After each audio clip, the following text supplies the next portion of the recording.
नमस्कार, किस्सा यूपी का देख रहे हैं आप। मैं हूं आपके साथ सोनाली। आज बात करेंगे हिंदू राष्ट्र पर लगी कुछ नेताओं और मौलानाओं को मिर्ची की, जहां उत्तर प्रदेश के सीएम योगी ने हिंदू राष्ट्र पर कहा था कि भारत हिंदू राष्ट्र है, था और हमेशा रहेगा।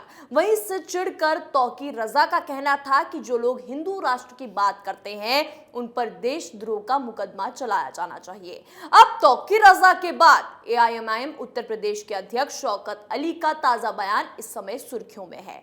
मुरादाबाद पहुंचे शौकत अली ने हिंदू राष्ट्र की मांग करने वालों पर टिप्पणी की।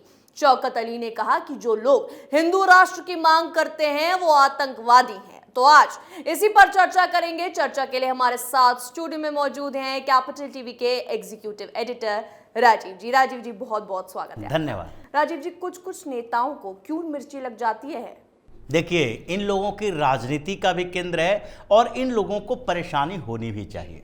जैसे कि बात है कि हिंदू लोग थोड़े से कंफ्यूज हो जाते हैं इस मसले पर कि हिंदू राष्ट्र की जब बात हो तो मुसलमानों से तर्क क्यों किया जाए।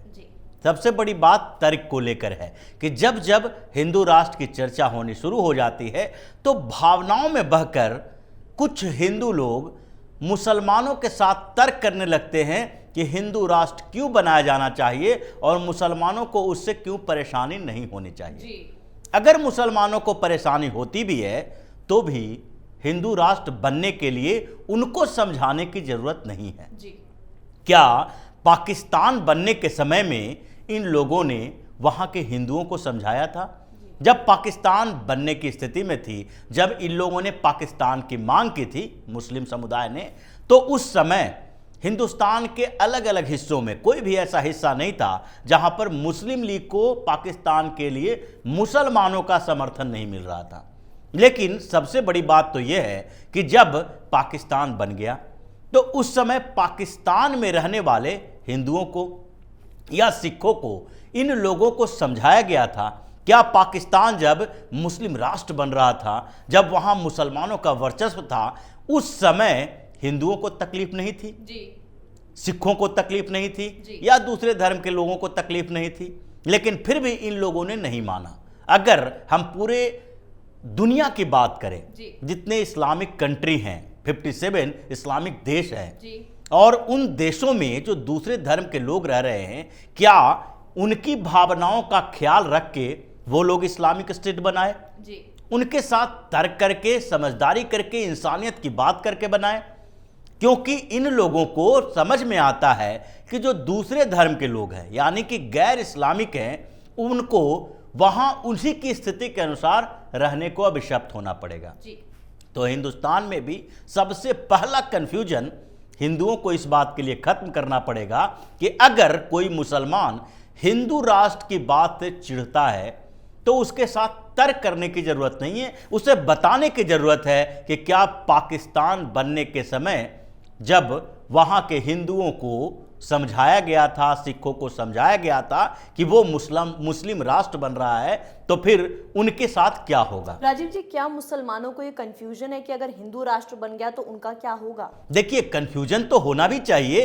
अगर कंफ्यूजन है तो उस कंफ्यूजन को दूर करने के लिए 70 साल पहले के इतिहास को समझना चाहिए कि जब भारत का एक बार विभाजन हुआ और वो विभाजन धर्म के आधार पर हुआ, तो उस इतिहास को जानना जरूरी है कि कुछ 2, 4, 5, 10 वैसे नेताओं के चक्कर में जो अपने आप को दुनिया भर के ग्लोबल सिटीजन बनाने की कोशिश, अति मानवतावाद के पैरोकार बनके, जब उस समय पाकिस्तान की मांग चल रही थी, धर्म के आधार पर भारत का विभाजन की पृष्ठभूमि तैयार हो रही थी, तो उस समय कुछ नेताओं को लगा कि भारत से अगर पाकिस्तान अलग हुआ है और वो मुस्लिम देश है, मुसलमानों के आधार पर ही मांग हुई है, तो फिर ऑटोमेटिकली जो बचा हुआ क्षेत्र है, अगर पाकिस्तान बन गया तो उसके बाद जो बचा हुआ हिंदुस्तान है वो तो हिंदू राष्ट्र ही होना चाहिए। जब एक बार धर्म के आधार पर विभाजन हो गया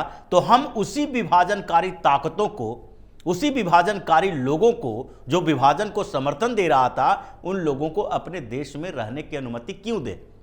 और अगर दे भी तो उनकी दोहरी नागरिकता होनी चाहिए। मतलब आप यहां रह रहे हो क्योंकि आपने भी समर्थन किया था मुस्लिम लीग का, मोहम्मद अली जिन्ना का समर्थन किया था, उसके आंदोलन का समर्थन किया था कि पाकिस्तान बना के रहेंगे, तो उन लोगों के साथ अगर नहीं जा रहे हो, यही रुक रहे हो अपने स्वार्थ में कि हमारी ज़मीनों का क्या होगा, मकानों का क्या होगा, हम जिस भाषा का उपयोग कर रहे हैं वहाँ उसकी अहमियत होगी कि नहीं। जैसे ज़्यादातर बिहार उत्तर प्रदेश के मुसलमानों के साथ ये समस्या थी, केरला और तमिलनाडु के मुसलमानों के साथ समस्या थी कि तमिल तेलुगु अगर जाएंगे पाकिस्तान में मुसलमान, केरल के मलयाली मुसलमान अगर पाकिस्तान जाकर बसते हैं तो उनकी भाषा की तो वहाँ कोई अहमियत ही नहीं है, वो किस संस्कृति के साथ, किस तरीके के साथ वहाँ रह पाएंगे। तो समस्याएं इन लोगों के साथ थी, लेकिन हमारे कुछ नेताओं ने ये मान के चला कि इन लोगों के रखना यहाँ पर उनका नैतिक कर्तव्य बनता है, क्योंकि उन्होंने अपने आप को वैश्विक स्तर का नेता बनाने की कोशिश शुरू कर दी थी। अब सबसे बड़ी बात यह है कि इन लोगों ने जो यहाँ रहने की ठानी, अब वो हिंदू राष्ट्र की उस अवधारणा का विरोध कर रहे हैं, जो कि कई सालों के बाद धीरे धीरे अब उस स्तर पर पहुंचा है जहां से एक छलांग लगाने की जरूरत है। यानी कि हिंदू राष्ट्र का ड्राफ्ट बन के तैयार है, सारा लगभग तैयार हो चुका है कि हिंदू राष्ट्र हमारा कैसा होगा। ये भी कोई कंफ्यूजन नहीं है कि हिंदू राष्ट्र बनने के बाद संविधान की सारी धाराओं को बदल दिया जाएगा, किसी दूसरे धर्म संप्रदाय के लोगों को जो भी यहां पर रह रहे हैं उसको दोहरी नागरिकता दी जाएगी, दूसरे स्तर के नागरिक हो जाएंगे, उनके ये अधिकार खत्म हो जाएंगे। ये जरूरी नहीं है, इसके लिए ड्राफ्ट तैयार है। क्योंकि अगर हिंदू राष्ट्र घोषित होता है तो ऐसा नहीं है कि इस्लामिक देशों की तरह जैसे वहां पर शरिया कानून लागू हो जाता है, यहां पर कोई हिंदू कानून लागू नहीं होगा। यहां पर ऐसा नहीं होगा कि धर्म ग्रंथों के आधार पर कानून चलाए जाएंगे, मनुस्मृति लागू नहीं होगा। यहां पर यही संविधान लागू होगा, सीआरपीसी आईपीसी की वही धाराएं होंगी, संविधान के मौलिक अधिकार वही होंगे, केवल राष्ट्र का एक धर्म होगा और वो होगा सनातन धर्म, हिंदू धर्म, जिस धर्म के आधार पर राष्ट्र की एक पहचान होगी कि दुनिया में एक ऐसा राष्ट्र है जो हिंदुओं का है, हिंदू राष्ट्र है। राजीव जी, सीएम योगी ने भी हिंदू राष्ट्र का समर्थन किया था, तो क्या इसी से चिढ़कर उमेश पाल हत्याकांड को अंजाम दिया गया? देखिए, जो छवि खराब करने की कोशिश थी, जो योगी आदित्यनाथ को पीछे खींचने की कोशिश थी, वो इसका एक बड़ा आधार था। ऐसा नहीं है कि तौकीर रजा या ओवैसी की पार्टी के लोग या खुद ओवैसी इस बात की मांग कर रहे हैं और बार बार हंगामा खड़ा करने की कोशिश कर रहे हैं कि जो हिंदू राष्ट्र की मांग कर रहा है वो आतंकी है, देशद्रोही है। लेकिन जो मुसलमानों के साथ मुस्लिम एजेंडा पर चल रहा है वो देशद्रोही नहीं है, वो आतंकी नहीं है। ये दोनों कंफ्यूजन ये लोग पैदा कर रहा था। लेकिन एक बात तो तय है कि जब से हिंदू राष्ट्र की बात चली है, जब से सीएम योगी आदित्यनाथ ने कह दिया है कि हिंदू राष्ट्र भारत रहा है, सनातन संस्कृति का पालन करता रहा है और अभी भी है और भविष्य में भी ये हिंदू राष्ट्र ही रहेगा, इसका मतलब है कि इन लोगों को लगने लगा कि मोदी के बाद अगर योगी आ जाएंगे, पीएम योगी बन जाएंगे, तो उस समय तो ऑटोमेटिकली जो इन्होंने घोषणा की है उसको लागू भी कर देंगे। तो मतलब साफ है कि वो संविधान में थोड़ा सा परिवर्तन कर दें, सेकुलर की जगह हिंदू राष्ट्र घोषित कर दें, तो उसके बाद पूर्ण तरीके से अंतर्राष्ट्रीय पहचान इसकी सेकुलर कंट्री नहीं बल्कि हिंदू राष्ट्र के तौर पर हो जाएगी। और इससे घबराकर जो पहले पॉलिटिशियन जो बार बार हंगामा कर रहे थे, उसके बाद पॉलिटिशियंस के समर्थन में आए कुछ गैंगस्टर, इन सब लोगों ने एक कॉन्स्पिरेसी की और उस कॉन्स्पिरेसी का एक हिस्सा तौकीर रजा, शौकत अली, ओवैसी, ये जैसे लोग हैं जो बार बार इस ओर इशारा कर रहे हैं कि हिंदुओं के इस कंफ्यूजन का फायदा उठाओ, पहले मुसलमानों को एकजुट करो और फिर कंफ्यूज्ड हिंदुओं को अपने साथ लाओ, जो बात बार बार इंसानियत की करेंगे, मानवता की करेंगे और उस आधार पर धार्मिक सद्भावना की करेंगे जो इनके अंदर है नहीं। उस बात को करके उन लोगों को अपने साथ लाओ और पहले राजनीतिक दबाव बनाने की कोशिश करो। और राजनीतिक दबाव का मतलब है कि आप उन पार्टियों को सपोर्ट करो जो भारतीय जनता पार्टी के खिलाफ है, जो उत्तर प्रदेश में योगी आदित्यनाथ के खिलाफ है। अब उसके अलावा दूसरे स्तर पर योगी आदित्यनाथ को हराने के लिए क्या क्या करना पड़ेगा, कुछ मुद्दे उठाने पड़ेंगे। और उन मुद्दों में सबसे महत्वपूर्ण मुद्दा जो है उत्तर प्रदेश के प्रशासन का है, जो अभी पूरे हिंदुस्तान में अलग अलग स्टेट में योगी के मॉडल को अपनाए जाने की बात चल रही है। अभी बिहार विधानसभा में, बिहार विधान परिषद में, यानी कि बिहार में सदन में हंगामा हुआ इस बात को लेकर कि वहां पर अगर जंगल राज रिटर्न्स हो रहा है, दूसरी बार जंगल राज का खौफ चल रहा है, अपहरण हो रहे हैं, इतनी हत्याएं हो रही है, लोग डरे हुए हैं, तो वहां पर भी सीएम योगी की तरह कठोर निर्णय नीतीश कुमार को लेना चाहिए। यानी कि बिहार में योगी का अपराधियों पर अंकुश लगाने का मॉडल लागू किया जाना चाहिए। सिद्धू मूसेवाला के पिता ने भी कहा है। बिल्कुल, मतलब पंजाब में भी यही चल रहा है, जो पंजाब में गैंगवार चला, हत्याएं हो रही है, वहां भी यही बात हुई कि योगी सरकार का मॉडल पंजाब में भी लागू किया जाना चाहिए। कर्नाटक में लागू किया गया, असम में लागू किया गया। मतलब वो मॉडल यही था कि अपराधियों की पहचान सबके सामने रखो, अपराधियों को पकड़ने के लिए सारे हथकंडे अपनाओ, पुलिस को पूरी छूट दो और फिर देखो अपराध पर कैसे नियंत्रण हो। लेकिन शौकत अली कह रहे हैं सीएम योगी तो मंदिर में घंटा बजाते हैं। बिल्कुल बजाते हैं और बजाते रहेंगे। हिंदुस्तान में अगर मंदिर में घंटी नहीं बजाया जाए तो फिर किस मस्जिदों में सिर्फ अजान थोड़ी पढ़ा जाएगा।